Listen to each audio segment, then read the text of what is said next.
Hello, everyone. Welcome to Real Talk Food Safety with Tia and Jill. We're Good happy to have you morning. here. Yes, good morning, everyone, or good day, wherever you may be joining us from. So, That's right. we always love to hear where that is. And that's Yes. always the fun part about doing these shows is going, oh, wow, somebody over there and somebody from here. And so drop it in the comments. Like, where are you joining us from today? Yeah, and we've had people join us all over the world. So, we love for you to call that out, but then also add your perspectives and your comments and your questions because we see food safety across the globe, right? We do these shows because we are better together and we're here to learn from each other and really talk about the top topics, right? Mhm. Whether it's issues or hot topics or things that we're all curious about or things that's buzzwords happening in food safety, right? Mhm. We like to talk about those things. And it's not just here in America where we are, but it's also around the globe. And we're all on this mission to push food safety forward and really focus on building a sustainable food safety culture. Yes, yes. And it's so funny because we talk a lot about food safety, but I was just sharing with Tia last night. Our family went to a Minnesota Twins baseball game.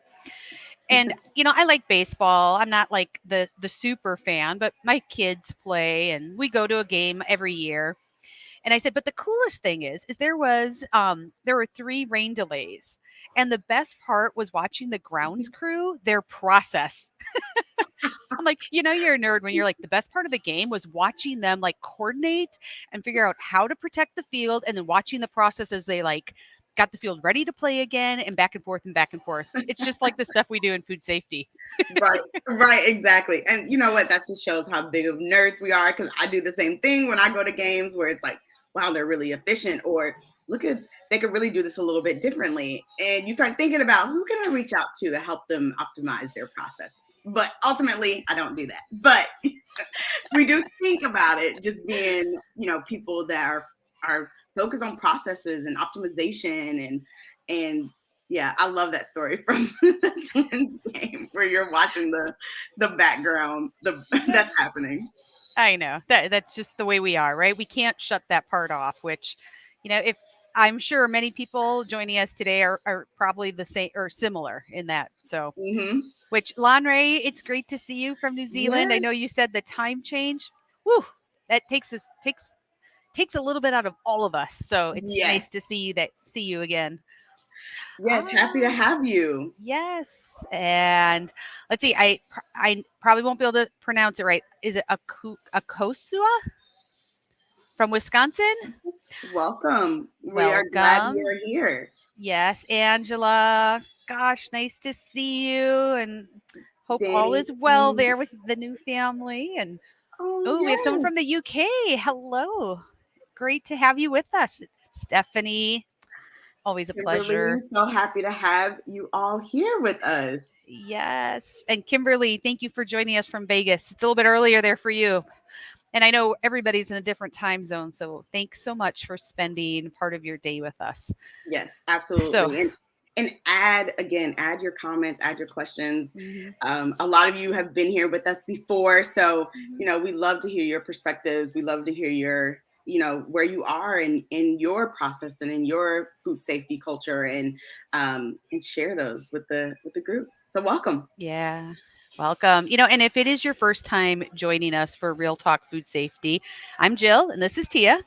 And together we really focus on developing and growing technical leaders and teams and really helping organizations and leaders like you build the sustainable food safety culture and quality, because, right, they all kind of come along together Hmm. in the food and beverage industry. And Tia and I talk a lot about, we hear a lot out there that says food safety culture has to start at the top. And while we think that top leadership support is critical, I want to be really certain in sharing that we know it can start with you. Yeah, And I think that yeah. comes from, just being in this field. We've been there. We've been in the trenches. We've seen and we know how we can each individually make a difference.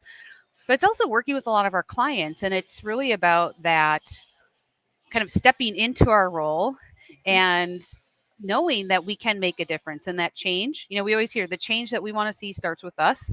Yeah, And when it comes to food safety culture, it is no different. And absolutely. so we love when you share with us too, like what do you see and what parts are working well and maybe where you're getting hung up, because as a community with Catalyst, that's those are the conversations we like to help facilitate and help people move forward so that you can really, really enjoy what you do even to the next level. And right, that's what we all want to do.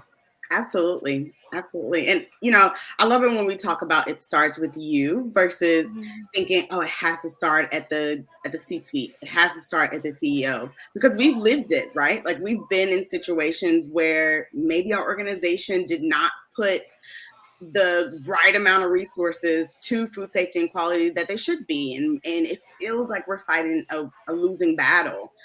But we've been in situations where we've changed that mindset and said, you know what, I'm going to just focus on my circle of influence in my Mhm. area and shift the culture where I can. And we've seen that happen within our area of influence. And then, we've also seen that infiltrate, or we like to call it accelerate throughout the Mhm. organization because one of us started a spark, started a small fire in their facility, and those learnings have been given to the rest of the organization, and everyone else is trying to figure out, well, wow, how did you create this culture within your circle of influence? And that's when we start seeing the major impact. And that's when even our top leaders start to listen and say, wow, we need this at all of our facilities. So we've Mhm. seen it happen, and we love sharing that with you all and sharing these tips and learning, and really we do that with our clients every day. We do. We Yeah. do. And as we go through this, right? This is why today we're having this conversation all about it's 6 months into the year. Yeah. Where are we? Yes, absolutely. Can you Right. believe that we are halfway through the year? No. It's kind of crazy to think, okay, right? Like how well are we tracking on what we thought we were going to get done this year? Absolutely, absolutely. And if you've gone through one of Catalyst programs, we focus on setting clear priorities and expectations. Mhm. And it's important to not only know where you're going, which is the strategy of your organization, but how you're going to get there. And that's really Mhm. when you talk about your goals.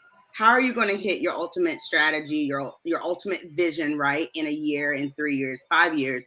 You really have to have these goals that will get you there. Yeah, and we understand because we've gone through we do this, right? And we've gone through it as well. Sometimes when we think about our goals, they may seem really clear and easy when we maybe first set them up, and Mhm. then we go through mud, like Yes. where it seems like maybe it needs to our goals need to shift, or maybe they aren't clear, or maybe something else has shifted around us. Mhm. But yet here we are, and we still have essentially kind of signed up and committed to this Right. goal that now, like, well, where are we? Are we on track or are we not? Yes. Yes. So we wanted to ask you all, are you on track with your goals? Mhm. Put a yes, no, add an emoji. Let us know. Are you on track? And that emoji, right, might be a sad face. It might be a happy dance. It just depends, right? But if you are on track, we say yes. Congratulations, you are on track, and you're on track to have a very successful year. And we will Mhm. also love to know, like, what are those success factors? How have you been able to stay on track? We want you to Mhm. share that also in the comments as we walk through our tips. Yeah, because I think that's one of the things. Because sometimes we all have something that helps us stay a little bit more on track than, or something new that we can even try. So, and Yeah. it's funny, Tia, because as we were talking about getting ready for this, I mean, I remember many years in food safety and quality, right, when I was in manufacturing, and we would spend several months before the kickoff of the new year, trying to coordinate with what the company goals were for the following year. And we Mhm. would put together these really awesome plans. And then we'd be by halfway through the year, right? It's time for, when we did just midterm type performance reviews or goal review, and we'd be like, whoa, it's halfway in, and we have not made the progress that we were hoping to make. Right. Right. And Exactly. I remember when I was actually in more of the leadership role doing this. Like this happened the first year or two, and I was like, this can't keep happening. Mhm. Right. Right. Because otherwise it's a morale booster, right? I mean, it's kind of a morale tanker when you're not getting to your goals. Mhm. And if it's not aligning, it really was kind of this wake up call to go, are we working on the right things? Mhm. Um, Yeah. what is this supposed to look like? And so that's Mhm. really kind of why I thought it would be great when we talked about this is our topic, because not I know that we're not the only team out there who's had those struggles of Right. have we made it to our goals? And so that's what this is going to be all about today. Absolutely. And yeah, I've had the same type of experience, right?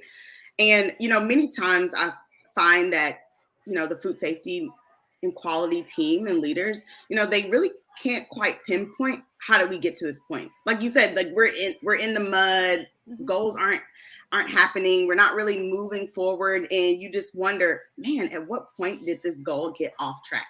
Mhm. I thought we were making some progress. Maybe we thought it was moving slowly, but people were understanding. But you really get to a point where it's like, okay, this is not moving at all. And I don't really even realize what knocked it off track or when did it get off track.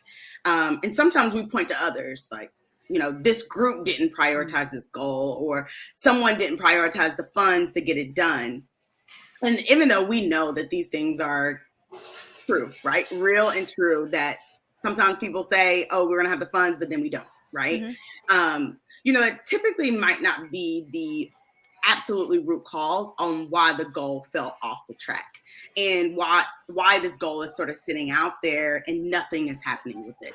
Yeah. So Well, that's what we're talking about today, right? well, yeah. And, I see Lonray said ahead of goals for the year. Awesome. Yes. And Tim too, right? On track and listening. And that really brings up, when I talk about those first couple of years, like we weren't on track. One of the things that we noticed was like we had kind of these outline goals of here's what we're all going to work on. And then there were all these kind of Mhm. like, I'm going to call them pet projects on the side, right? Yes. The Yes. things that we know we want to get done and they're going to make a difference.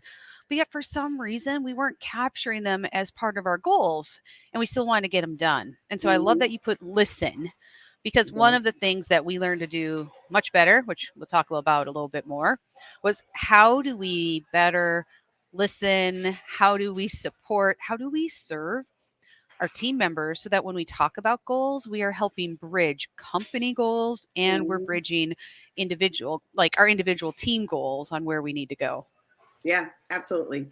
Mhm. So, as we walk through these points, we have about 3 tips that we would like to talk about and kind of give some thought around. We really hope that after this real talk, you take some time to really think about your goals. Are they on track? Think about them a little differently. Is it time to reset? Or, should you continue to push towards completing them or maybe redirecting a little bit so Mhm. that you can accomplish the ultimate strategy that you're really going after? Yeah. Yeah. So So let's let's jump jump in and I'll start in. with the first one that seems to get in the way. And share this one because it was personal experience. And if you've listened to me and Tia at all, I've talked about this before. Mhm. I was a technical expert trying to be a technical leader without fully developing better leadership skills. Mm, mhm. My heart Yeah. was in the right place. We had a fantastic team, but I wasn't doing the best that I could do to better serve my team to be on track with goals and to even define goals better. I just shared a little bit about that. Yeah, yeah. And that's why we really focus here. And a lot of our clients start here. When they really have their foundation in food safety and quality, we then start them in, okay, how do we build your technical experts and how do we transform them into technical leaders? Hmm. Because that's what we see, right? Like leaders in spaces where they're really trying to drive from like a data standpoint. They have all the facts, they've done all the research, but Hmm. they're really not being people focused. And we like to talk about it a little bit around influence, right? Hmm. Like they really don't have the influence skills or the communication skills to communicate to non-technical leaders or to communicate across the aisle to either non-technical roles or technical roles that are just not focused on Mhm. what you're focused on, whether or not that's R&D or packaging or food safety and quality. You're talking to someone that just doesn't have the same priorities, right? Or the same Mhm. focus. And these technical experts don't really have the language to communicate to others. Yeah. And, the way that it showed up for me was that, and for our teams, because we were a group of technical experts in Hmm. this space, is that what we focused on were, well, let's implement programs. Well, let's update SOPs. Well, let's have better control plans. And those are all great tools. But we were so program focused to drive different behaviors. We didn't have the strong people focus that we needed to have. Yes. And I Yes. know sometimes people go, yeah, but I'm already people focused. But I guess what I'm talking about is it's another deeper layer of being people focused. And it's moving from, I think I already know what we need to have in place, to really creating a space where you can be curious and Yeah. hear other perspectives, because somebody might say, we don't need that program. We just need Right. this. And can Right. we be open and ask the right questions so that we can be people focused to be a better servant leader? Right, exactly, exactly. I mean, you really hit the nail on the head, right? Like where you're thinking, like, I mean, how many times do we hear, oh, a process broke down, or we're not doing what we're supposed to be doing out there, so let's just update a SOP. Hmm. And that's the directive that you might even be given, like update the SOP. Is the SOP clear? Did people understand? Like it could all be there and people not follow the process, right? Hmm. It's more around, like you said, how are you being a servant leader? How are you being people focused to understand, well, why aren't they following the SOP? Why, Yeah. is it because every time they try to do that action, the machine breaks down? Is it every Hmm. time you have that food safety check, it's right at the end of shift and people are just trying to go home? Like what is it that's causing people from not pushing forward and not, being a part of the overall goal?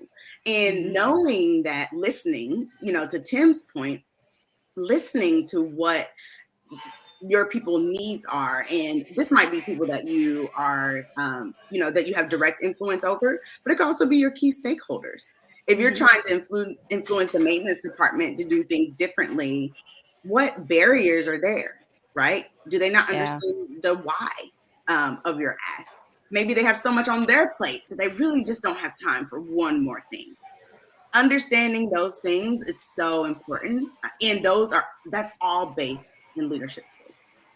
Yeah. And so that's a great place to start. If you're looking at your 6 month goals and you're thinking, gosh, I may be behind, or maybe I'm not just at the place that I want us to be, Yeah. lean in to your people, lean into people around you, and to be able to find, like, where are things getting hung up, because what you're seeing is going to be really different than what somebody else sees. Hmm. And collectively, by doing this type of practice and having different conversations, will help you move past this kind of maybe hurdle that you may have because of not being as people focused as you could be, Yeah, or as absolutely. maybe is needed to be able to move this project, this goal forward.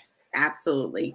And then, I would add, focus on your influence skills and how to Hmm. influence others. We talk about a few different methods around influencing, and depending on the person and the situation, you might need to flex on what type of influence style you're using. Learn what those are and really focus on, how do I become an inspirational leader, someone Hmm. that leads with empathy, that's removing barriers, that's really creating an environment that people want to work with you and want to help accomplish your goals along with their own. Hmm. Absolutely. And I think after it's always great to start with people, right? That's the people Mm-hmm. focus when we talk about goals. One of the things that we also recognize when we weren't meeting goals, and I have this happen, even the other day, I told Mm-hmm. Tia, like, oh, I'm over here in left field working on something. I need to come back. Because I had kind of a misalignment of Mm, goals to the company strategy. Or yeah. perhaps, my prior life too, right, with our food safety quality function. maybe performance needs, maybe even business needs, but something wasn't quite aligned, which was challenging our ability to move the project, the goal forward. Right, exactly. Have you been in that situation where you wrote up goals and, maybe you even did it in a silo, didn't realize it, but did it in a Mhm. silo or did, right? That's just the way you accomplish goals, where it's just the FSQ team and you're coming up with your goals and you're writing it down and you submit them and that's your goals. Then, a few months later, you come back to them and you realize, like, this has really nothing to do with where the company is going in this next year or 2 years or 3 years. And they don't align with what operations doing and what engineering is doing, what continuous improvements doing. It doesn't align at all with other Mhm. functions or other business needs. And so, to your point, Jill, that's when goals will get off track because you're the only one in an organization working towards these goals versus all functions working towards a common goal. Yeah, and I think sometimes that even comes, like you said, at least in many companies, goals start at the top. Like, hey, over the next Mhm. 3 to 5 years, Mhm. this is where we want to go. This next year, this is what we're going to do. Figure out your goals that fit in to support this. Right, Kind of. right. But Mhm. but we also kind of make this assumption that when our leaders that are deciding that direction fully understand all of our operational or our business risk. Right. And so Mhm. sometimes, right, we run into those things where, I mean, I remember all of a sudden we wanted to do, like, we did raw poultry, and all of a sudden, well, we're going to do some ready to eat. And we're like, whoa, totally different process. Right. But from a product management standpoint, like, they were like, well, we have a stage gate process. We're just going to go through it. And our food safety team had to be like, whoa, our goals are really this year misaligned if that's the direction the company needs to go this year, Right. because that risk management around that strategy was not fully understood. Yeah. And, that is a root cause of, or I would say, an outcome Mhm. of food safety and quality not being integrated into the organization, right? Yeah. Where And conversations are happening about, company direction and company goals, but food safety and quality is not a part of that conversation, and therefore haven't had an opportunity to communicate what those risks are to the mhm, goals, right? Um, right, so to the that's level that was important. needed to have success. Exactly, exactly, Yeah. exactly. And so we see that when, we're like, oh, man, where did our goals come from? It's probably because there's no true integration of food safety and quality. So Mhm. it's important to take a look and say, you know where does food safety and quality goals start, right? Like, at what point in your organization is a food safety and quality expert getting the company goals, and then how are they able to learn about them, interpret them, and then funnel that through their organization, Mhm. and really figure out, like, at what point do you make sure that your goals are aligning to the Yeah. company. And even with that, I'd like to say, we had a fantastic product management, product realization group. I mean, we had stage gates, they had food safety Hmm. in there, but there were these parts, the devils in the details, that Hmm. got missed. Yeah. So while it also brought them to light for us to look at, it also, when we looked at our team 6 months goals, that we felt some pain because we had to pivot to go figure Right. this thing out because of that Right. lack Right. of clarity and understanding. And so I think that really plays into, like, when you experience that, how do we have better alignment and connect with those cross-functional teams so that we can really kind of over communicate what is it that we're doing, and like reconnect with what is the risk. Right. And I don't want to say beat the dead horse, but sometimes that's the length we need to go to, because that's the aha moment for others. Right, exactly, exactly. So if you feel like your goal is off track because of misalignment, you really want to revisit that goal. Make sure Mhm. that it's clear and concise, that it's easy to understand for people that's not in your function, and that the people that are playing a part of that goal, if they're playing a part of that goal, which most likely they are, Mhm. that they understand how they are contributing to that goal and how it contributes to the overall organizational strategy.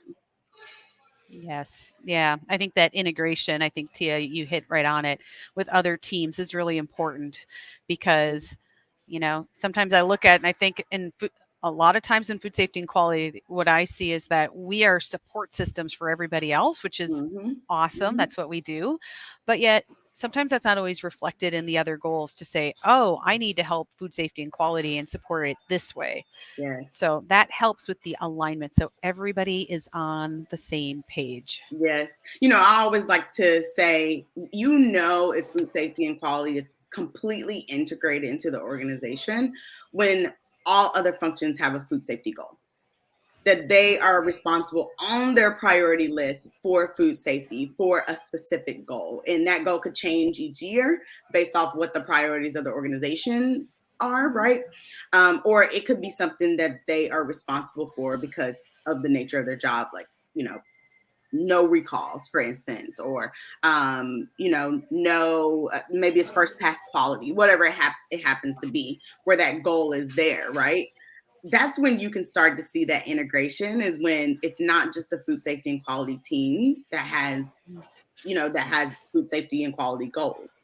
And I think Mhm. that goes back into, how do you use your influence skills to make that happen in your organization, where you talk with other key stakeholders and help them understand why it's important for them to have food safety and quality goals, and really inspire them to, where they're like, you know what, I want to lead this charge in my organization.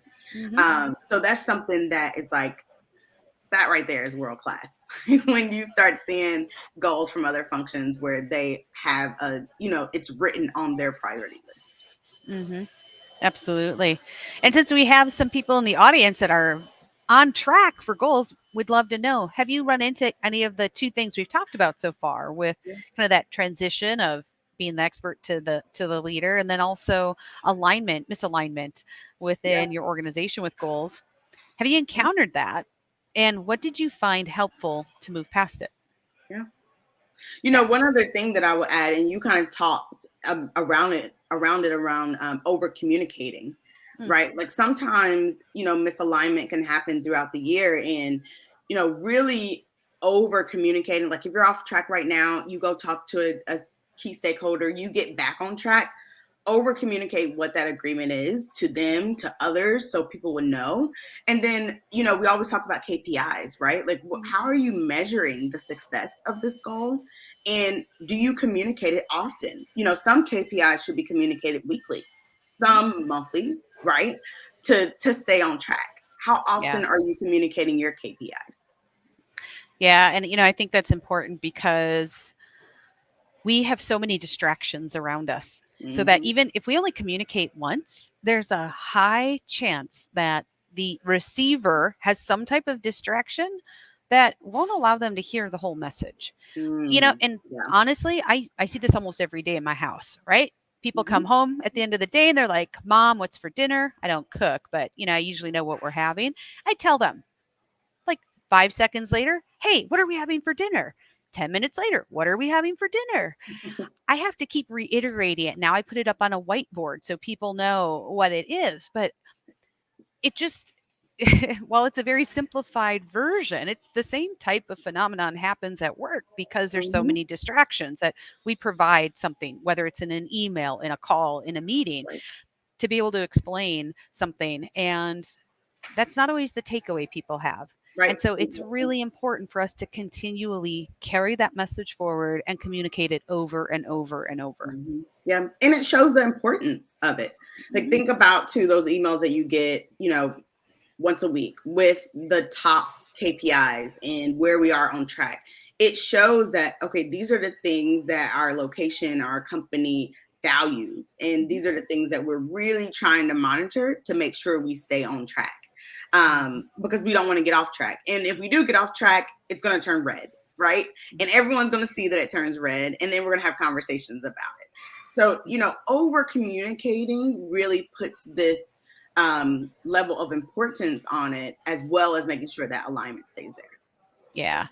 Yep, it's the classic, what gets measured gets the Mhm. attention, right? What get Mhm. measured gets work done, right? So, Right, right, yeah. exactly, exactly. So, but there's also things that get in the way. More than once, I have had goals lined up with my team, and we have had some business conditions change. And our goals Yeah. halfway through the year, we go, wow, we're still operating off of business conditions that were 6 months ago or a Yes. year and a half ago. And our goals, while we've been working on some other things, because of that, our goals were never updated to reflect that. Right. And this one is a big one because, there's been times where, I've talked to people about food safety and quality goals, and people are like, well, why are you working on that? Why is that important? And even though we had a conversation 6 months ago about why it's important, now people are like, is that really the top priority for the organization? And when you ask yourself that question, you realize, no, it's not. It's no Mhm. longer the top priority of the organization. And Yeah. so it has gotten off track because people have started to focus on things that were unforeseen right at the beginning of the year. Yeah. And we happen to have real life experience with this, right? COVID. Mm, Nobody mhm. planned for that to come up. And so that, was that 2021? I don't even remember all the years or when, I know. when things started. What year We've was been in it? it so 2020? long. 2020? 2021. Right? All of a sudden, we're just a couple months into the year. And at least here, right? Everything shifted. Yeah. Things that were really Mhm. important in January, by March, Right. it had all changed. Right. Exactly. Exactly. And, when it's, with COVID, being so unforeseen, right? We didn't know how to handle it. And then all of a sudden you can't get the ingredients that you wanted, Hmm. right?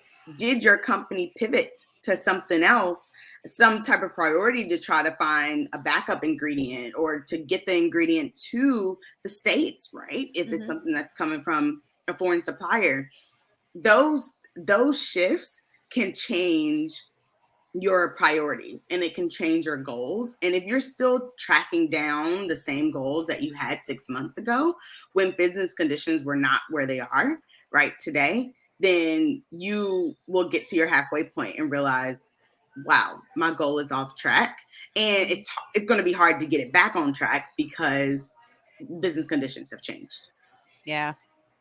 And so even with changing business conditions, right, the unforeseen can come up. And COVID, we hope, is something like we see once in our lifetime, right? Right. But along the years of being in food safety and quality, I've definitely seen this come up when there's, some would argue that it was kind of a foreseen changing business condition that we maybe didn't understand the risk enough, Mhm. or we didn't maybe there was just a gap there in maybe that planning. But now, right here it is in front of us, and we haven't necessarily shifted our goals to meet that. So, Right. for example, I remember having times where all of a sudden, in agriculture, right? Like all of a sudden, commodity prices are really different and we need to shift things. Or Mhm. we've had things like, wow, there's this big new customer knocking on the door. And of course, we're going to do everything we can to please them, even if it means other things go on the side. Yes, yes. Or maybe you're about to lose a big customer, Hmm. and you Or have there's new regulations. exactly, Yeah. and you have to focus there, right? And it's Mhm. like, okay, everyone needs to drop what they're doing and focus on this thing, and maybe Mhm. something that used to be a priority C, right, is now priority A because of those business conditions. Yeah. And I think at times those were things that, probably the organization itself maybe didn't foresee coming. Mhm. But some of it was actually, in some of my earlier days, that food safety and quality wasn't integrated into the business as Right. a partner to be Hmm. part of those conversations as those conditions were changing. So Right. the landscape's changing. We had, executives or, senior leadership talking about them, but food safety quality was not at the table to be able to help Mm-hmm. be part of those conversations to understand what that meant for goals and how we needed to shift to better support the business and our client and customers. Yeah, and that's why we always talk about integration of food safety and quality because if we know ahead of time, anyone, right? Any function, if they know ahead of time, they can pivot, right? Hmm. And a lot of people think that you really only talk about your goals 3 times a year: the beginning of the year, the middle of the Hmm. year, at your mid year, and at the end of the year to say, did we make it or did we not? But this is really a mistake because of business conditions, right? Mhm. In the fact that they can and do change frequently. And so Mhm. you need to be discussing your goals frequently with, with any key stakeholder, whether it's, you need to go one or two levels up and you need to make sure that you're communicating across the organization to different stakeholders as well as to your manager and your direct reports. You want to make sure that you are discussing frequently what your Mhm. goals are and how you're working towards it so that, you could have found out 3 months ago, oh, I'm working on this. Oh, have you not heard? Mhm. I had a conversation with my manager about we're not really focused there because of XYZ. Now Mhm. you have details that you can go to your manager and say, hey, I heard that this may not be a priority. Should I continue to work on this? How should we pivot? And then you're Yeah. not making it 6 months down the road saying, oh man, I'm working on a goal that is no longer a priority. And that goes back to the over communicate. I remember being Yeah. in a situation where we're like, well, we heard that might happen, but we didn't know anyone decided, and Mhm. so that's part of that over communicating, or at least having effective communication so that as conditions are changing, everybody is hand in hand knowing what that means and what needs to Right. shift. And Right. Tim, I love your comment about the changing condition because so often we have conversations that are, yes, KPIs, love them. That's always part of our programs. That's what I do all the time, right? Right. Love them. But one of the really important parts of the conversation needs to be what conditions have changed or may change that we need to consider at this point. Mm-hmm. Yeah, We often kind of absolutely. we kind of let that bubble up as those things come in instead of proactively asking that so that we can shift how we think about it, we shift the behaviors, which also ultimately then shifts the culture so that we are Right. constantly forward looking. Right. Exactly. Exactly. And I love this idea too of this changing condition plan because, Hmm. you know, it gives us permission that if this is no longer the priority, this goal can change. A lot Hmm. of people feel like, okay, once you write down that goal for the year, it is like etched in stone and it cannot be Hmm. changed. But in reality, that's not how you run a business, number one. And that's not how we want people in an organization to look at goals. We want to be able Hmm. to be flexible as much as the business is flexible, right? Like if the business can pivot on things, we want to make sure that our goals can pivot along with it. Otherwise, we're no Yeah. longer serving the organization. And so having this Yeah. changing conditions plan helps you really get into the mindset of like this goal is serving us now. The time that it's not serving us, we need to pivot so we can work towards the goals that are serving us and pushing us Hmm. towards our ultimate goal, our ultimate Yeah. strategy. Yeah, and so I think, when we find that, we're reviewing our goals at 6 months and perhaps business conditions have changed that we need to shift, right? There's a couple avenues to consider. One there is that changing condition type conversation. The other is really looking at, your org chart. Do you have people in the food safety quality function that are positioned to have these conversations and be part of, these changing conditions so Mm-hmm. that the team is better positioned to flex when needed to be serving versus right hanging out in the old space. We need to Right. be in step with the rest of the with all the other functions. Right, exactly, exactly. And I love how you talk about this inner circle, right? Like, Hmm. are we a part of these inner circle conversations? One of the big things that I found, like working in startups, is that the commercialization process, they might have a okay process with launching new products from idea to reality, right? But sometimes they're just missing those key food safety and quality attributes that people should be thinking about throughout the process. And Hmm. almost one of the first things that I do is understand that process and say, you need someone from food safety and quality on that team. And they Hmm. might not contribute every single meeting, right? They're not here to say no. They're here to say, if that's what you want to do, how do I help you get there? What are the risks that Yeah. we need to consider? What are some things we might need to put into place to make sure that we're not introducing new risks? But that person needs to be there so that they are a part of this inner circle where you're having those those conversations around what our future products could be, and if we want to introduce a new allergen, and what happens if we want to call it this vanilla versus, naturally flavored, right? Like those type of conversations, you really do need that technical expert in those conversations, and that's part of that inner circle discussion. It is. And you all know I geek out over talking about helping people transition from expert to leader, but that's part of it because, Mhm. right, we get the role of how do we stay grounded in these practices and fundamentals that we know are the foundation for all of the Mhm. strong systems that we want to have in place. But Right. we also are looking to be agile.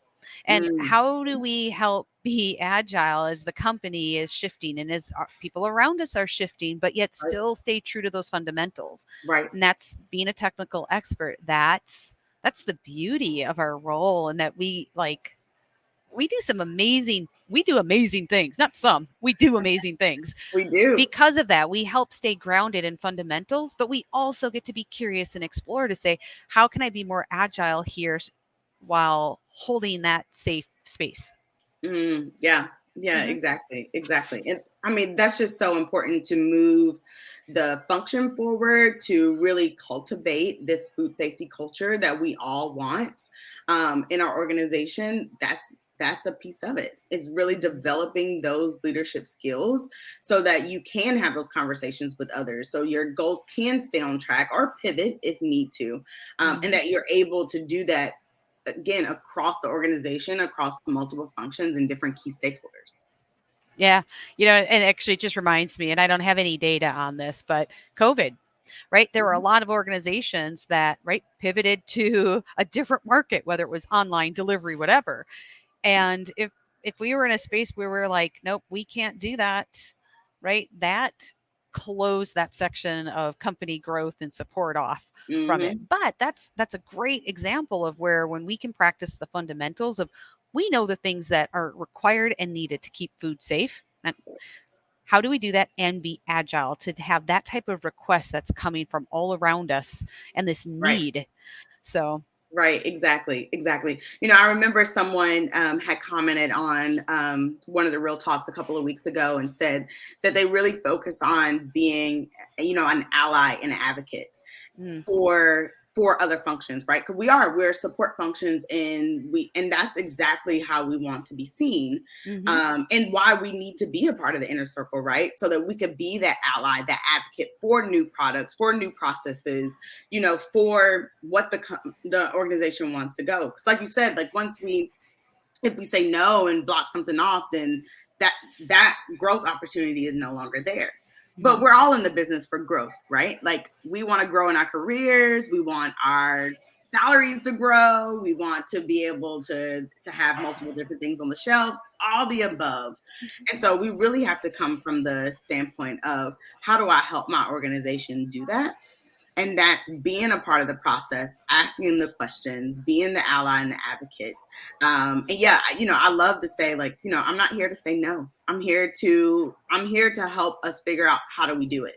Because hmm I love having the conversations with groups, and especially in the startup entrepreneur space, because if you worked at a startup or you worked with people who are very entrepreneurial, they have this very entrepreneurial mindset. They're constantly coming up with new ideas, and they're hmm constantly wanting to try something new. And so, which is really exciting to me. And I love to say to them, we could do whatever you want to do, right? Like some people are like, no, I don't want peanut butter in my facility. There's companies that have peanut butter in their facilities. hmm There's companies that do that. We could do that if you wanted to. Let's just understand the risks. Let's understand the processes. What do we need to put into place? Maybe it's time to roll out full color coding, right? So that hmm means that you're gonna have to buy all new cleaning tools, right? So it's those things that have those conversations. But again, if food safety and quality is not integrated into the organization, we miss those opportunities. And before you know it, goals are not aligned. Your goals are not being pushed forward. Things are happening around you that are, maybe your goals are stopped because someone decided they wanted to bring peanut butter into the plant, and now you're focusing on that and hmm not the goals that you had You written had. down, right? Like we we feel that because we've been through that, right? Yes. Well, and I'm chuckling. I'm like, once again, that could be a whole nother show. Like Ugh, all I the know. many ways to be able to say yes and never have to say no. Ooh, okay, that one's definitely coming up because And- and that's so which we do a lot important. in our influence class, right? We talk a lot about like how do we help Yeah. do that, but it's kind of in the next layer. I love that. I love Yeah. that.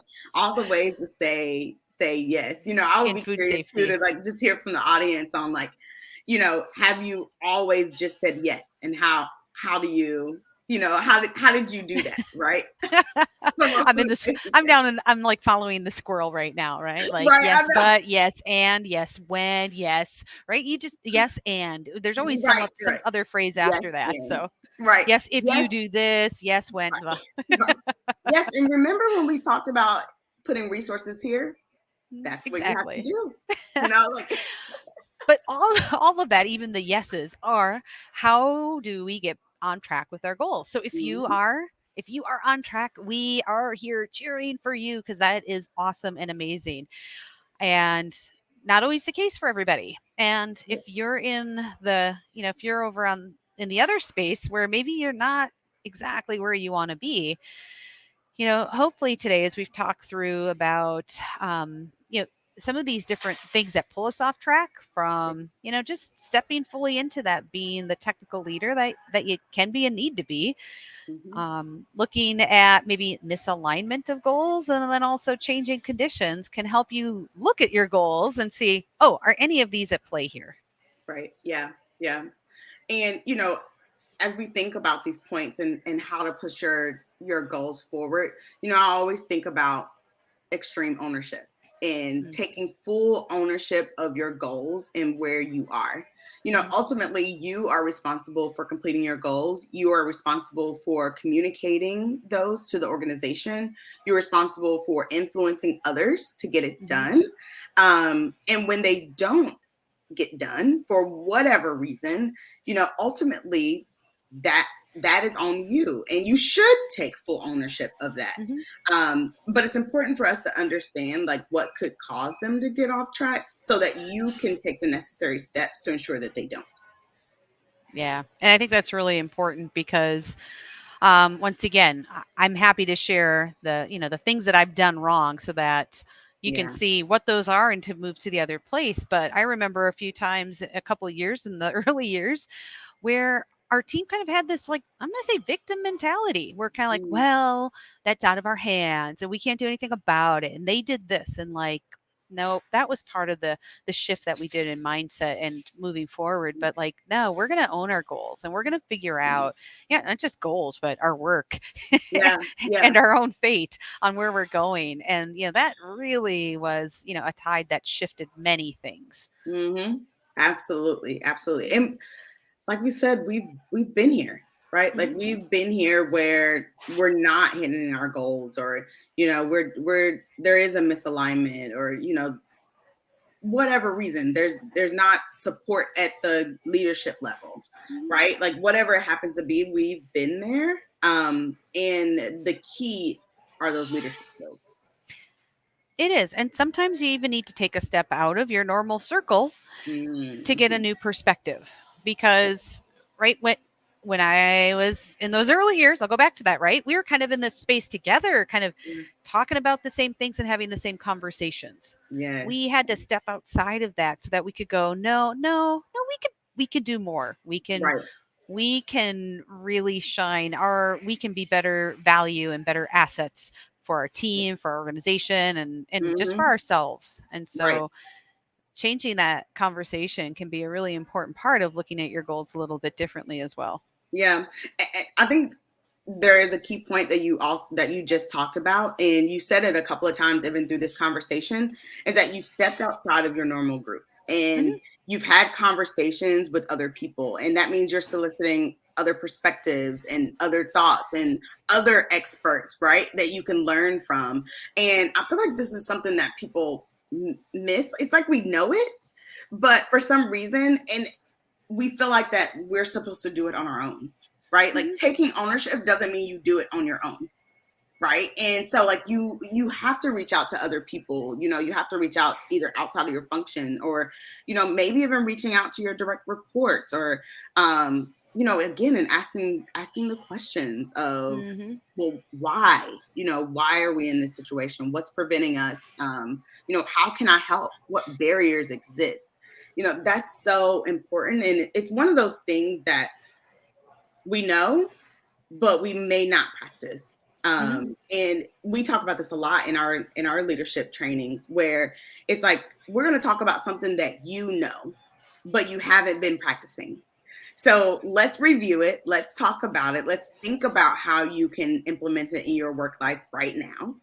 And then let's take the week or the 2 weeks to really practice it and learn from it, and then bring back questions and learn from each other and share those experiences. And it's interesting to think about it in this way, because like, I mean, we've been there where it's like, man, I knew I was supposed to do it this way, but for some reason I did it this way and now I'm off track. So I know that for me, even for me, our leadership training has been impactful, because it gives you those opportunities to practice those things. And you should be, if you are off track with your goals, or you're working on a goal and you're trying to figure out, like, what's my next steps, get other people in the room with you, and Hmm. practice having those conversations and pulling people in. And the more you do it, the more you get comfortable with it. Yeah. Yeah, and Laundry, I see. Yeah, it can be lonely Yeah. sometimes in food safety and quality. We are kind of the lone wolf out there because we're Hmm. usually not, you know, the we're usually a very small, mighty team, Hmm. and Yeah. so that's why I think it's so important too that how do you be involved here? Know that you're not alone. Where are Yeah. places that you can have some of those connections? Because personal motivation does get you it, right. We know that's really important, but we all have those moments where we're like, it's just not working today. Hmm. And Yeah. how can you create kind of that, your own champion circle around you, Yeah. because it can be lonely.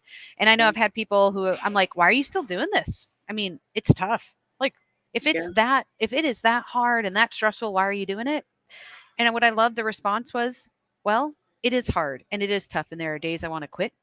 But if I do that, it will never change. Mm. Yeah. And so we do carry a really heavy load. Yeah. And that's why it's so important that we really think about, how do we take care of each other? How do we Mhm. take care of our teams? Because it's not just having to know everything, it's Mhm. emotionally taxing, it is Mm. mentally taxing. And whether or not we're meeting our goals or not, those Yeah. are things that are those fundamentals that are really critical to our success. Yeah.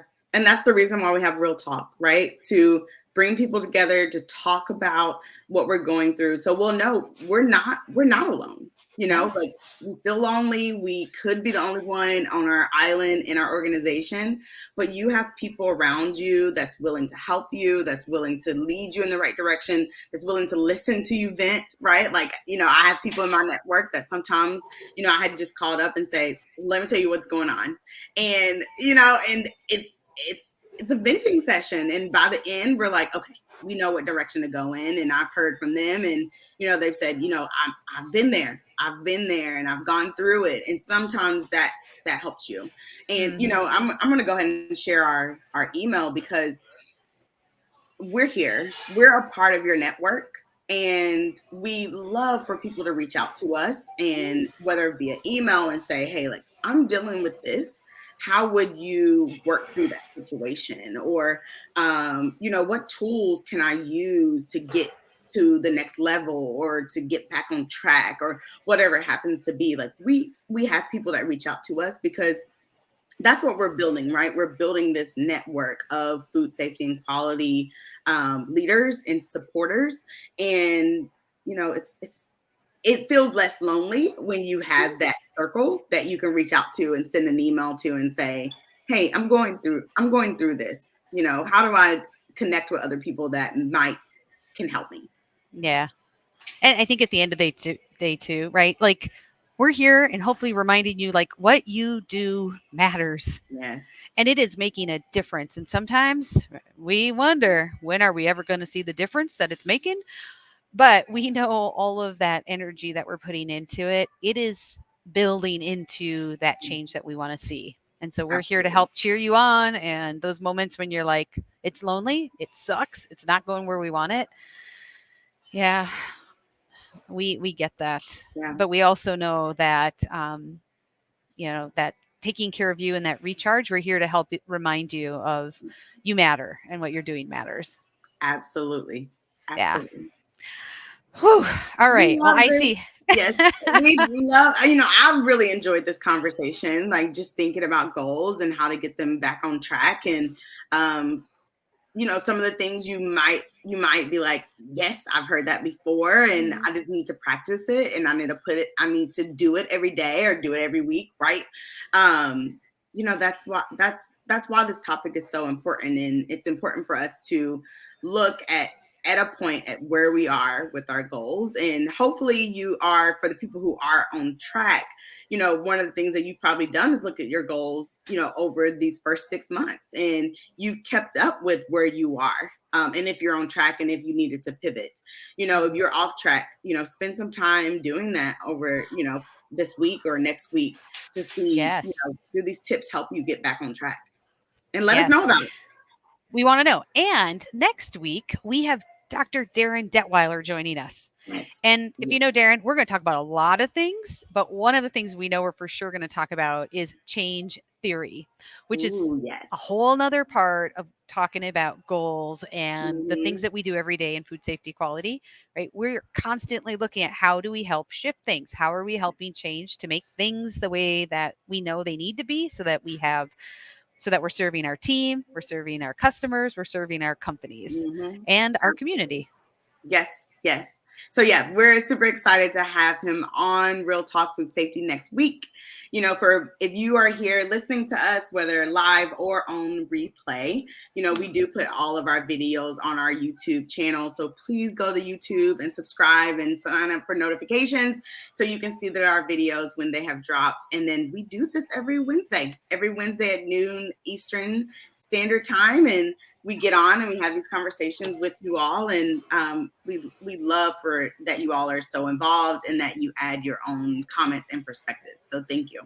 Yes, and thank you for showing up for you today. If you needed a little bit of boost, hopefully we've been able to give that to you with Yes, reminding you that what you're doing matters and there's a community here to help you. yes, And absolutely. right? And thank you for showing up for everybody else who's here too. Because once again, the more we talk about where we are in our experiences, the more it helps people go, "Oh, it's not just me. I'm not alone." Hmm. So thank Absolutely. you. All right, everyone, we will see you next week. Yes, we will. Make it a good Bye. one.